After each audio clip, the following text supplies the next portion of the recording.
Queria que o senhor falasse um pouquinho sobre as expectativas do outro encontro, né? Do encontro do presidente Lula com o presidente Donald Trump. O Brasil tentando direcionar as negociações apenas para as questões comerciais, mas hoje, também citando o secretário de Estado americano, ele citou questões políticas, né? A aplicação de sanções contra ministros do STF, as decisões da Suprema Corte brasileira, em especial sobre redes sociais, enfim.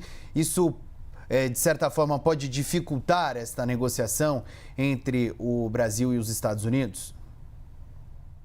O governo Trump deixou muito claro que não tem nenhum problema em interferir nos assuntos locais dos países. É só a gente observar aquilo que ele fez na própria Argentina. O auxílio está condicionado à eleição de pessoas ou de representantes que sejam próximos ao governo Milei. Então, isso é claramente uma tentativa de interferência na política local, e nós observamos que nos últimos tempos, historicamente, os Estados Unidos sempre fizeram isso, mas a gente observa isso de uma maneira muito mais clara agora com o presidente Trump.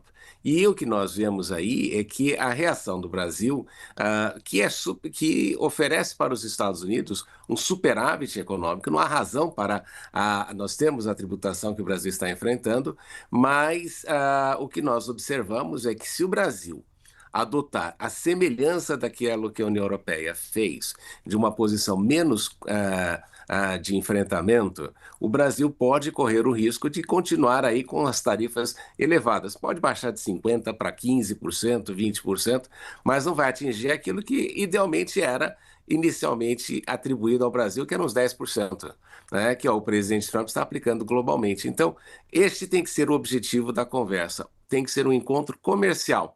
Porque se nós levarmos isto para o aspecto político, aí nós vamos ter vários problemas, porque nós não conseguiremos avançar na questão comercial, na qual o Brasil tem aí o fato e tem a carta positiva de ter uma relação superavitária, os Estados Unidos terem uma relação superavitária com o Brasil, isso pode se perder na questão política. Então, o presidente Lula tem que tomar muito cuidado para não abrir este tipo de situação.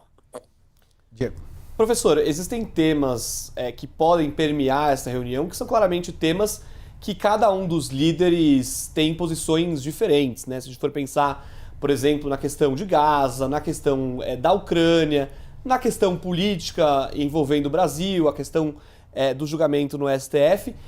Na sua opinião, são temas que, do ponto de vista prático, não devem ter ali uma grande mudança em relação a isso? Em outras palavras, um não vai convencer o outro de estar certo ou não sobre isso.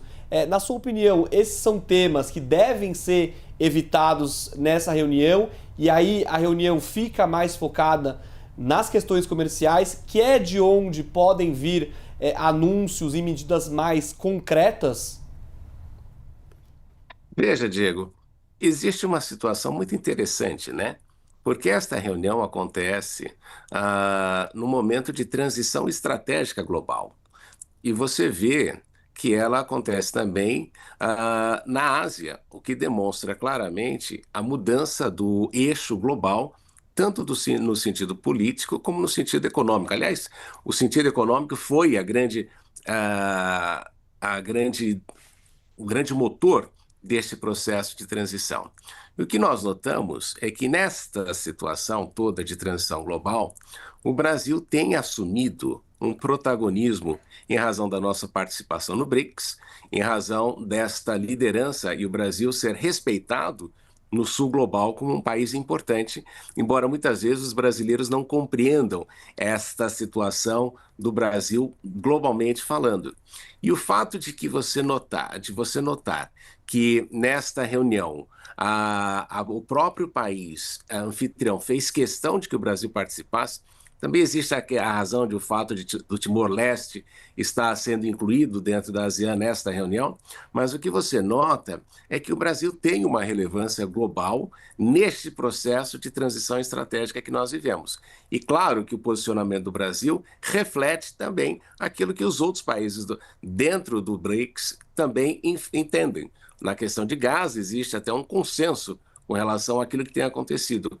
Óbvio que isso se virar tema de negociação com o presidente Trump, que tem aí uma base doméstica a responder, existe aí todo um lobby nos Estados Unidos com relação à parte de Israel, claro que ele fica numa situação difícil. Então, os assuntos políticos, que são os mais espinhosos, deveriam ser retirados da agenda, mas a posição do Brasil nessa situação deve ficar clara em razão desta liderança e deste protagonismo que o país tem assumido no sul global.